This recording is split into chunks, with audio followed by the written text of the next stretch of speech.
Hello there, TheSpoons313 here, and I'm not American, I just do different voices. I'm obviously back on Star Trek Online. I'm on the Arc loader, where I like to read up all the news, and I'm just about to look at some new news that's on here, and catch up on a little bit that I've missed.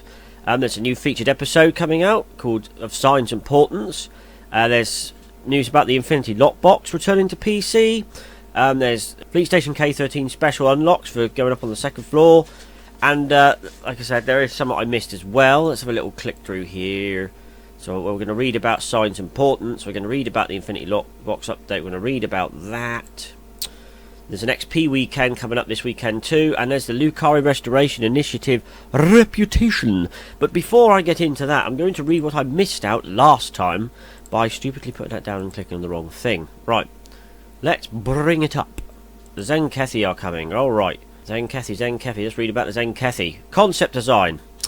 Woo! I just love this so much. Okay, concept design. In the history of Star Trek Online, we don't think there has been any enemy group as challenging to bring to life as a Zenkethi. We explored a wide range of ideas from the femme fatale kind of alien to the current brute iteration. At some point, the Zenkethi had 4, 2, 6 legs and even tentacles. We ended up with the reptilian type, but we tried not to make them look like a generic reptilian. They have dragon-like heads, rhino-like skin, and 4 arms. 2 arms are really strong, and 2 are weaker for nimble, precise handling. Their backs have a set of bony plaques that give the impression of a turtle-like shell, giving them already powerful creatures one less weak spot. Fully armoured, each individual Zenkethi resembles a walking weapons platform. Concept artist Hector Ortiz. System design. The Zenkethi are a force that can match any member of the Alliance. They're a militant, warp-capable species, and they're highly intelligent.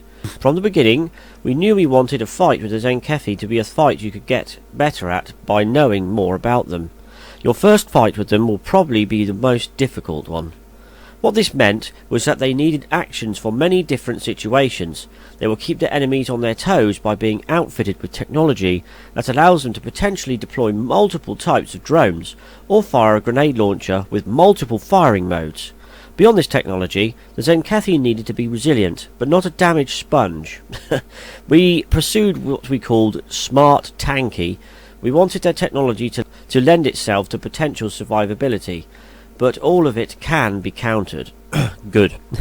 We need somewhere to get around, don't we? An example of this execution is their backpacks, based on protomatter technology. They are a strong power source for the Zenkethi armaments. While alive, a Zenkethi can utilise the technology that their backpack is equipped with for offensive or supportive capabilities. When a Zenkethi falls, sometimes their backpacks remain in a powered state. This allows nearby Zenkethi to reuse the incredible restorative power from it until the backpack's power reserves are depleted. Ultimately, the power stature of Zenkethi cannot be ignored. Proud, higher-ranking Zenkethi are outfitted with the best technology available. However, if they feel their technology isn't getting the job done, you will often see them throw down their weapons and go in with their natural might to finish it. Or what I call natural stupid. Brings your fists to a phaser fight. We don't want to spoil all the tricks, however. Finding those out will be part of the fun. We're confident that Star Trek Online community of captains is up to the challenge of anything the Zenkethi can throw at them. Well, yeah, I'm an admiral, but okay, keep calling us captain. Art creations. We're excited to share some behind-the-scenes art development of these unique creatures from Star Trek Online. First, these guys were obviously one of the most challenging of any STO species, in the ranks of difficulty comparable to the bluegills and undine because of the extra arms, tail and extreme body proportions. There was a lot of back and forth revisions and collaboration across many departments throughout the process before it came to the final game version. Hector Ortiz did the bulk of the original concept work, designing the body, suit, guns and backpack. After that, we decided we wanted more distinction in the silhouettes between the ranks. Since this species is on its own animation skeleton with very non-humanoid proportions, it can't easily share any of our normal equipment or clothing, so anything we wanted for them had to be created from scratch. They do look really cool, don't they? It's like what the Loch Ness Monster would look like if he was bipedal and had armour on, I don't know. Using Hector's designs as a basis, we created a set of modular armor for 4 ranks: Ensign, Lieutenant, Commander and Captain. One of the biggest goals for the group was to get the idea across that their technology was highly advanced without forgetting that the Zenkethi are proud of their natural strength and size. Something else we talked about was the idea of the small arms interacting with alien tech keyboards and displays on the gauntlets and maybe the waist plate while the big arms held the guns. Work on the actual body started with very low poly basic shape and proportions in 3ds Max. This was brought into ZBrush to sculpt out a very high poly, high detail model. Another low poly model was made from that to make the game version, ensuring that joints animated well and as much detail is kept for the high poly as possible. Other textures are created including colour and in this case glow. Ooh. At this stage there was testing and revisions done to both the model and skeleton. As you can see in the whip image, which means work in progress, for those in the know, some of the proportions don't feel quite right yet. Shoulders stiff and high, head a little too big, etc. The suit is an early version as well. Next, the armour was built in 3ds Max, and most of the detail for the armour bits was done through Photoshop and a normal map creation tool called Crazy Bump. Finally, after all parts are in, the colours are tweaked and we have the complete Zenkethi critter group. Joe King, character artist. Fantastic. So there's just a little bit more about the Zenkethi's characters. There's the ensign, the captain, the commander, and the lieutenant. And there's a picture of what we look like in relation to them, so they're going to be quite big. The featured episode of Signs and Portents. Let's read about that. Featured episode of Signs and Portents. This is for the up-and-coming Star Trek Online Reckoning. One of the keystones of Lukari technology is the peaceful use of protomatter. With it, they are able to turn their home planet, once a frozen moon orbiting a gas giant, into a verdant paradise. It is what has allowed the Lukari to thrive in relative isolation. But others in the galaxy, including their new allies, do not review protomatter as a safe, clean energy source with limitless potential for creation. Elsewhere, it has been used as a weapon of mass destruction. When is it not used as a weapon of mass destruction? You know, a new powerful fuel source comes out, weapon of mass destruction. If someone brings out a new electrical device, weapon of mass destruction. Someone invents a new, stronger smelling cheese, weapon of mass destruction. You never know. Someone is calling down the terrible, destructive power of protomatter on the frontier in the Alpha Quadrant, not far from Lukari space. What is unclear is who or why. The recent completed Lukari flagship, under the command of Captain Kumarke, is prepared to travel to the edge of known space. Together with members of the Alliance, including the legendary Klingon General Rodek, the Lukari are determined to unravel this mystery. Of Signs and Portents will take players on a dangerous journey of discovery. This mission will be available to all players at level 10 and above. So that's just a little bit of information about Signs and Portents. I'm guessing that's going to be coming out early February with the 7-year celebrations, which will be cool. We got the Infinity box update about Tier 6 Aloud ships. Let's read about that. That's coming online with Star Trek Online Reckoning. We're excited to announce 2 new Tier 6 starships being added to our Infinity Box promotion. Oh, that's good, because I've got lots of those.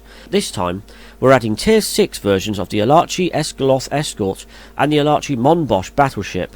The new Tier 6 Aloud Ateth Escort is a new Tier 6 ship choice in the Infinity Box, and the Tier 6 Aloud Ornash battlecruiser can be purchased within the Lobby store. Great, more Lobby purchases. In addition to these awesome new Starship additions, the rewards from the Kelvin lockbox have been added to the Infinity Box. Woo! So, if you have a Kelvin timeline lockbox, you might as well just open Infinity lockboxes, because you're going to be getting what was in those in the Infinity now. Fair enough. Or not. It should be noted that the Tier 5 Aloud Esgaloth Escort will be removed from the Tier 5 ship box that is awarded by the Infinity Box, and the Tier 5 Aloud Monbosch battleship will be replaced by the Tier 6 Ornash battlecruiser in the Lobby store. The Infinity lockbox will be available again from just 1 week, starting after maintenance on January the 19th, which is, you know, it's the 23rd now, 2017 at 9:30am PST, and ending on January the 26th. We've got 3 more days left of this then, 2017 at 10am PST. Below are the stats for these awesome new starships. Let's have a quick look then. The Aloud Ateth Escort Tier 6. The Tier 6 Aseth class escort is a tenacious, dangerous part of the Aloud fleet. In addition to an array of standard Aloud weaponry, it is equipped with formidable Aloud Crescent wave cannon. This weapon can convert shield power into a potent disruptor blast that can hit multiple targets. This starship features a Lieutenant Universal Pilot Bridge Officer Station and a Lieutenant Commander Universal Pilot Bridge Officer Station. Ship details are as follows. Factions, all factions. Tier 6, availability, Infinity Lockbox. Required rank, Rear Admiral, Sub Admiral or Brigadier General, level 40. Hull strength, 39,000 at level 40, 44,850 at level 50, and 52,000 at level 60. Shield modifier, 1.3, 4 weapons, 3 aft weapons, 3 device slots. We also have Bridge Officer Stations, 1 Commander Tactical, 1 Bridge Officer Stations, 1 Commander Tactical, 1 Ensign Engineering, that's rubbish, 1 Lieutenant Commander Science, 1 Lieutenant Universal Pilot, 1 Lieutenant Commander Universal or Pilot. Console modifications, 5 Tactical, 2 Engineering, 4 Science. Ew. 2 Engineering. See, I prefer more engineering consoles over tactical. I'd gladly lose 2 tactical just to have 3, to have 4 engineering any day. Base turn rate 16 degrees per second. Impulse modifier 0.2. Inertia 60. Plus 15 to weapon power and 5 to engine power. Console Universal Enhanced Crescent Wave Cannon. Nice. Can load dual cannons, that's cool. Starship Ability Pack Escort. Precise weapon systems plus accuracy. Tactical maneuvering plus defense. Enhanced weapon systems plus critical hit chance. Devastating weaponry plus critical chance. Crescent Wave Discharge Starship trait. The Console Universal Enhanced Crescent Wave Cannon. The Enhanced Crescent Wave Cannon is a potent secondary weapon system. When utilised, the Enhanced Crescent Wave Cannon will drain energy from the ship's forward shields to power a tremendously potent disruptor blast. This attack can hit up to 5 targets. While this item is called a cannon, it is functionally a console and cannot be slotted into weapon slots. Okay. This console also passively provides a bonus to directed energy damage and maximum shield hit points. The console mod can be equipped in any console slot, so obviously it's universal, but may only be used on Aloud vessels. Gay! Right, no, it's alright, only be used on Aloud vessels. You may only equip one of these mods on any single ship. Now we have the Crescent Wave Discharge Starship trait. Alright. While this trait is slotted, activating Beam, Overlord or Pilot ability generates a Crescent Wave counter for 2 minutes. After obtaining 3 counters, you will fire a devastating Crescent Wave blast at your target, dealing extreme disruptor damage and reducing their damage resistance. Aloud Battle Cruiser Tier 6. A tough and versatile design, the Tier 6 Ornash Battle Cruiser is a capable and deadly opponent. Alone or as part of a unified force, it could swiftly deploy an array of support craft through the use of an enhanced Aloud subspace transceiver, adding instant backup to the battle. The Starship features a Lieutenant Commander Tactical, Command Bridge Officer Station, and a Lieutenant Universal Command Bridge Officer Station. Ship details are as follows. Faction All, Tier 6, availability Lobby Store. So you're only going to be able to get this in a Lobby Store, not a lockbox. So as long as you open about a million lockboxes or more, a billion lockboxes, you may just get enough Lobby crystals, who knows. Required rank, Rear Admiral, Sub Admiral 1, or Brigadier General level 40. Hull strength, 42,000 at level 40, 48,300 at level 50, and 56,000 at level 60. Shield modifier 1.2, 4 weapons 4, aft weapons 4, device slots 4. West Bromwich Albion 0, Scunthorpe 0. Bridge Officer Stations, 1 Lieutenant Commander Tactical or Command, 1 Commander Engineering, 1 Ensign Science, 1 Lieutenant Universal / Command, 1 Lieutenant Commander Universal. Console modifications, 4 Tactical, 5 Engineering, aha, that's more like it, 2 Science. I would prefer maybe 4 Engineering and 3 Science. A bit more of a balance. I always find 2 in any of those is just too, is not enough, it's just too short. Base turn rate 10 degrees per second, impulse modifier 0.15, inertia 30. That's half the inertia of the other ship that was 60. Plus 10 to weapon power and plus 10 to engine power. Console Universal Enhanced Aloud Subspace Transceiver. Can load dual cannons. I'm going to assume that you're going to have to get both of these ships to be able to get the full set of all these Aloud consoles. Like I said, it can load dual cannons. It has a Starship Mastery Package battle cruiser, which comprises absorptive plating, physical and kinetic damage resistance, enhanced weapon banks, critical severity, enhanced plating, energy damage resistance, armoured hull, maximum hit points, subspace reinforcements, Starship trait, cruiser command array, strategic manoeuvring, shield frequency modulation, and weapon system efficiency. Cool. So here we go. We're going to learn a bit more now about the console, the Universal Enhanced Aloud Subspace Transceiver. This multifunctional console allows for the remote control of Aloud support craft. When used on an Aloud battle cruiser, which it can only be used on anyway, so that's beside the point, this console deploys these craft directly from the ship. When used on an Aloud escort or dreadnought cruiser, the transceiver contacts Aloud support craft that are waiting in subspace, probably watching HBO or something, and control them to warp in and support your ship. This console also passively provides a bonus to maximum hull hit points and all damage resistance rating. It's pretty cool. This console mod can be equipped in any console slot, but may only be used on Aloud vessels. You may only equip one of these mods on any single ship. Aloud ship only. Subspace reinforcement, Starship trait. New Starship trait. While this Starship trait is slotted, and you suffer more than 15% of your hit points in damage within a 3-second period, you will summon an Aloud support craft to aid you. This support craft is equipped with limited weaponry, but can provide support through healing. It's a rubber band and a few little stones. Anyway, improved Crescent wave cannon set. This two-piece set includes consoles from the Aloud escort, both the Tier 5 S-Gloth and the Tier 6 Ateth, and the Aloud battle cruiser, both the Tier 5 Monbosch and the Tier 6 Ornesh. Below are the two universal consoles in this set. Console Universal Crescent Wave Cannon that we read about in the other ship. Standard version found on the Aloud S-Gloth Escort. The enhanced version found on the Aloud S Ateth Escort Tier 6. The Console Universal Aloud Subspace Transceiver, which we just read about. Standard version found on the Aloud Monbosch battleship. The enhanced version found on the Aloud Ornesh Battlecruiser Tier 6. Console Universal Shazar Assault Craft, Aloud Shazar Intel Dreadnought Cruiser Tier 6, Aloud Shazar Command Dreadnought Cruiser Tier 6. Set bonuses: Crescent Wave Efficiency 2-piece, passive, prevents shields from being disabled after firing the Crescent Wave Cannon. Shazar Assault Craft upgrade 3-piece, passive, grants Crescent Wave Cannon to your deployed Shazar Assault Craft. And that was written by Phil Gorgonzola-Zelski, lead systems designer, Star Trek Online. You're awesome, sir. So that's a little bit about the new, well, I mean, the Aloud ships have been in the game for a while, but now they're up for grabs. One in the new, one for the next 3 days in the Infinity Lockbox, and the other in the Lobby store only. So what else are we going to read about before we conclude this little video?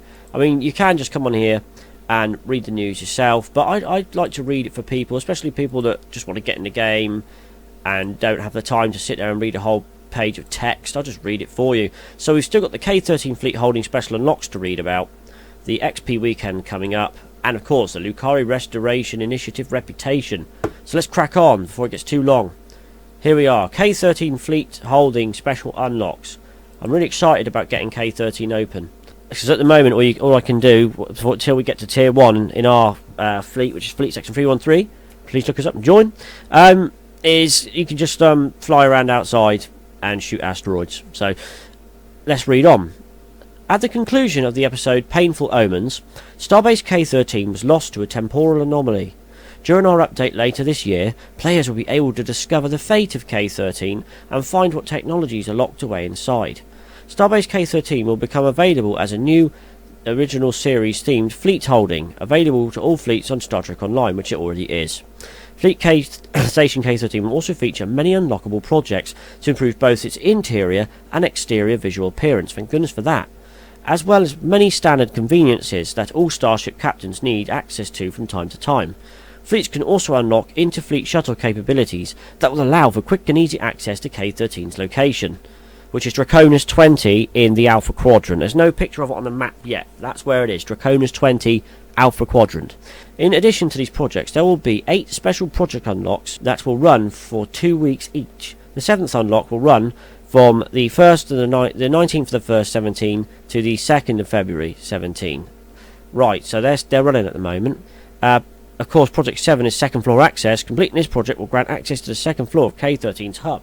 I mean, we're still trying to get into K13 yet, but our fleet's doing awesome, and I believe we will get there in the end. And I'm sure if we don't get it this time around, they will be nice enough to put that back on. So that's just a little bit more about K13. Nothing completely new or out of what you already knew, but they felt it was necessary to put that there. So what have we got? We've got an XP weekend coming up. Let's quickly look at that.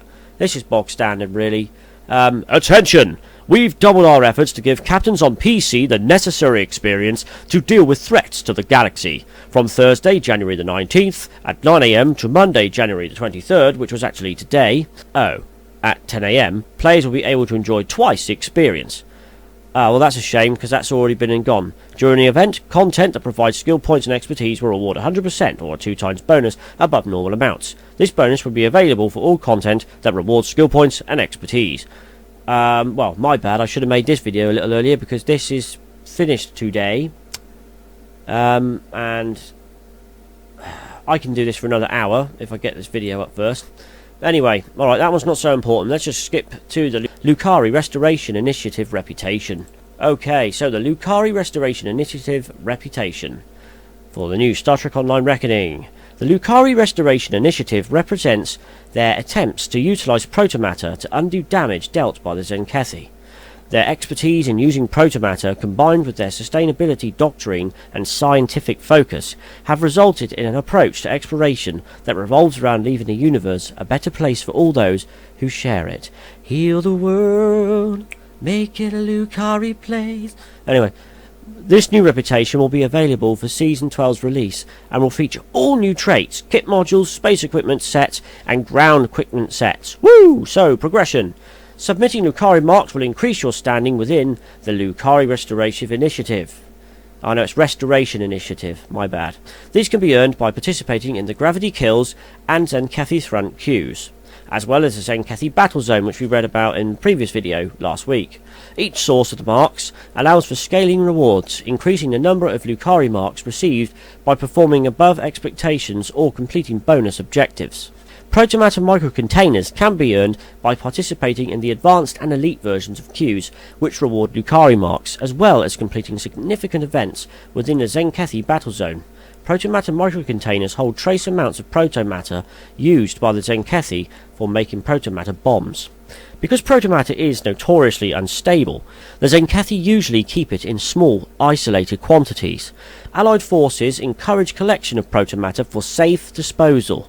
High-end gear projects will require a small amount of protomatter microcontainers to claim the best equipment Lukari Restoration Initiative has to offer. The Lukari Restoration Initiative will also exchange protomatter microcontainers for dilithium ore, exactly like it does for all of the other reputations, like the Iconian orbs and all that sort of thing. And that's I actually do that just to earn lots of dilithium. It's a really cool way of doing it, and it just makes use of something that you don't really need for anything else anymore, for any other reason. Rewards. Lukari marks and protomatter microcontainers can be submitted for reputation XP and new high-quality gear acquisitions. Here are a few examples of the items which can be earned by advancing your standing with the Lukari Restoration Initiative. Lukari Restoration Initiative Starship Technology Space Set, 4 pieces. Lukari Restoration Initiative Deflector Array Mark XII.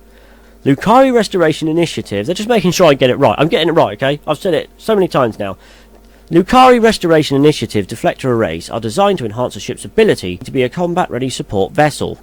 They vastly increase the hull and shield restoration capabilities of ships and additionally provide resistance to radiation damage and energy drain effects, while increasing outgoing draining effectiveness.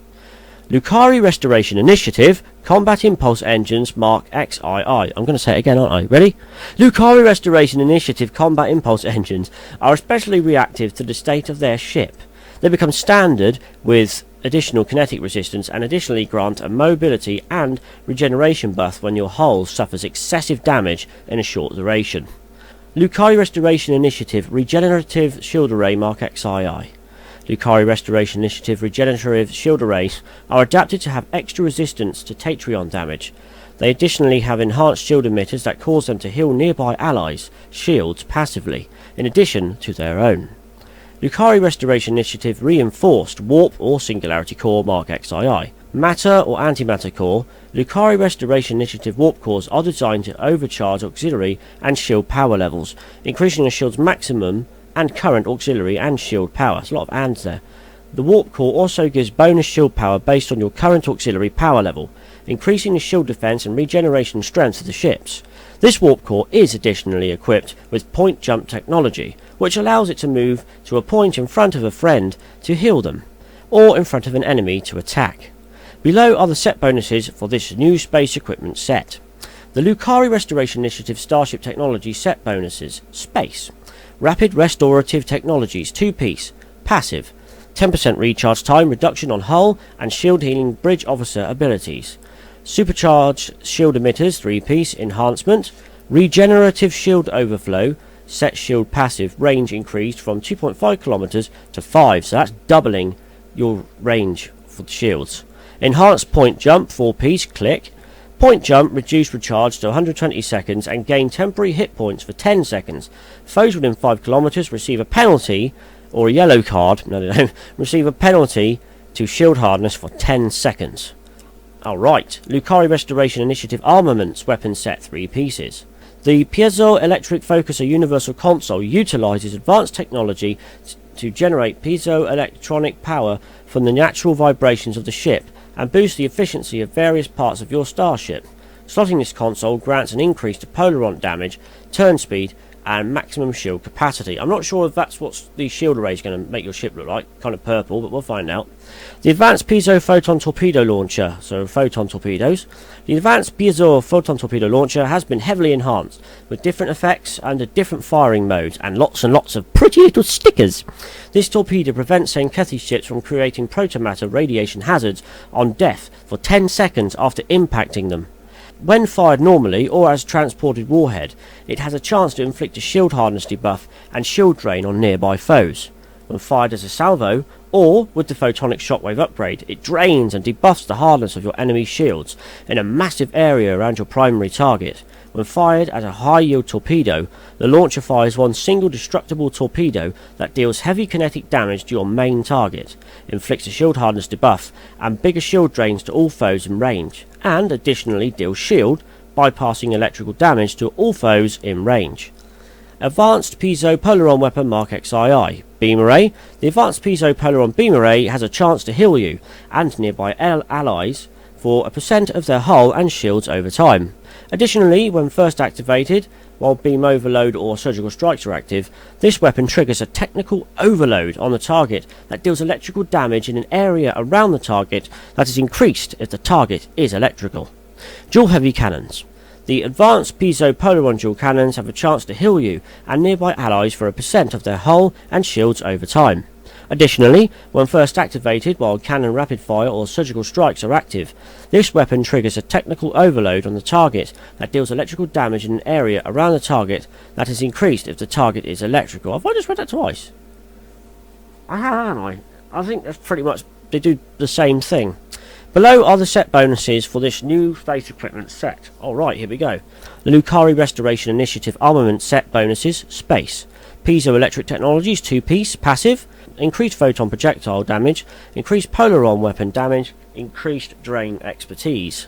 Protomatter infused torpedoes 3-piece. Passive.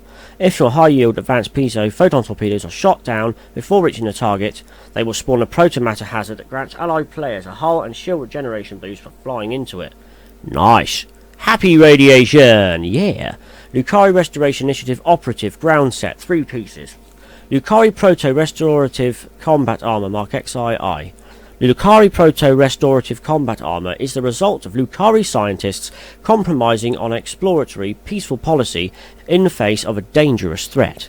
The armor comes equipped with active regenerative properties and advanced adaptive engineering for encounters with enemies of similar technological prowess.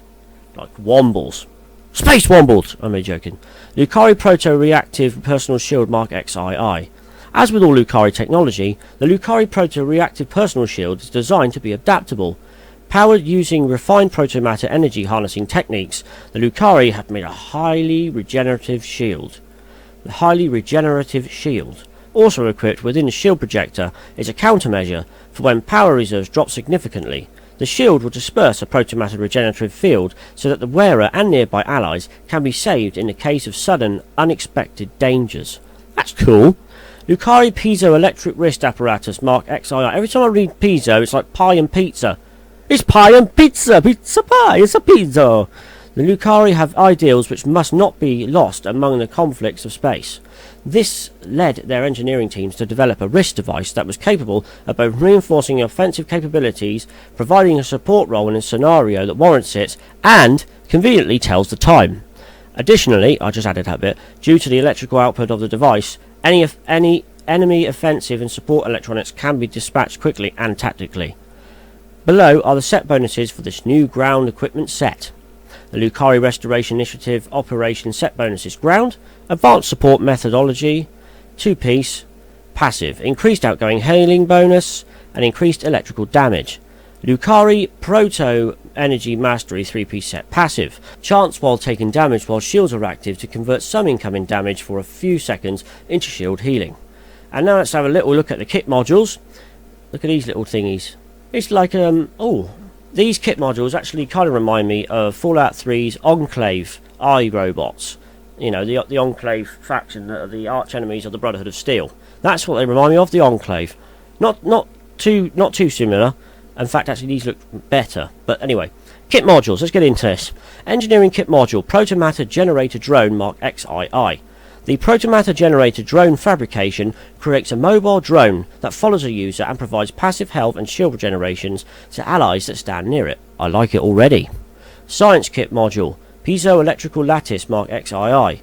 The piezoelectrical lattice will root and cause electrical damage over time to the target and up to 4 other nearby targets. Affected targets may also suffer from a weapon malfunction for a short time. This duration is doubled against electrical targets. Tactical Kit Module: Piezoelectrical Grenade Mark XII. Another grenade, cool. Throws a grenade at the target. The grenade explodes on contact, dealing an area of effective kinetic damage as well as a high amount of electric damage over time.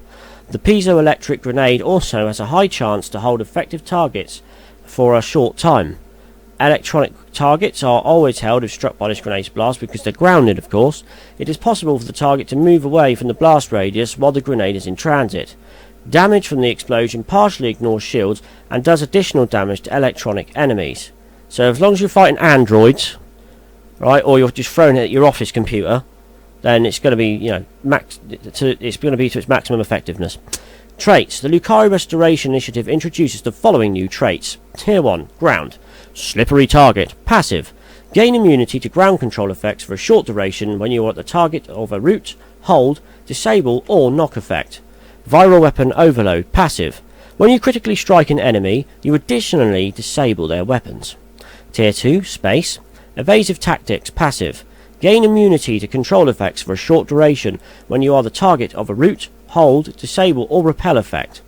Viral engine overload. Passive. When you critically strike an enemy, like poking them in the eye or something, you additionally take their impulse engines offline and reduce their flight speed and turn rate. Oh, what, you can't really poke them in the eye in space. Oh.